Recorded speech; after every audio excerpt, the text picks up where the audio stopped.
সিয়াম মানে হচ্ছে বিরত থাকা, আর রোজা মানে হচ্ছে উপবাস থাকা। সিয়াম নামটা নবী দিয়েছেন, সিয়াম নামটা আল্লাহ দিয়েছেন। সিয়াম হচ্ছে নাউন, কেন পরিবর্তন হলো এর জবাব কে দেবে? হিন্দু উপবাস থাকে, রোজা সবাই থাকতে পারে, সিয়াম সবাই থাকতে পারে না। সূর্য ওঠার পূর্ব থেকে ফজরের আজান থেকে নিয়ে সূর্য ডুবা পর্যন্ত খাওয়া পান করা যাবতীয় অপছন্দ কথা ও কর্ম থেকে বিরত থাকার নাম হচ্ছে সিয়াম। মাথায় কাপড় না দিয়ে একটা মহিলা রোজা থাকতে পারে, সিয়াম থাকতে পারে না।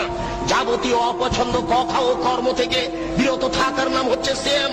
একজন মহিলা ছোট ব্লাউজ পরে রোজা থাকতে পারে, সিয়াম থাকতে পারে না। একজন ব্যবসায়ী মিথ্যা কথা বলে ব্যবসা করে রোজা থাকতে পারে, সিয়াম থাকতে পারে না।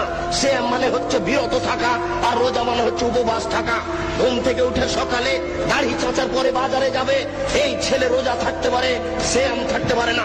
অসম্ভব হতে পারে না। শরীয়ত এরকম নয়। শরীয়ত কারো ব্যক্তিগত ইচ্ছে চলে না, সে তার নিজের গতিতে চলে। রোজা থাকা সহজ হতে পারে, সিয়াম থাকা সহজ নয়।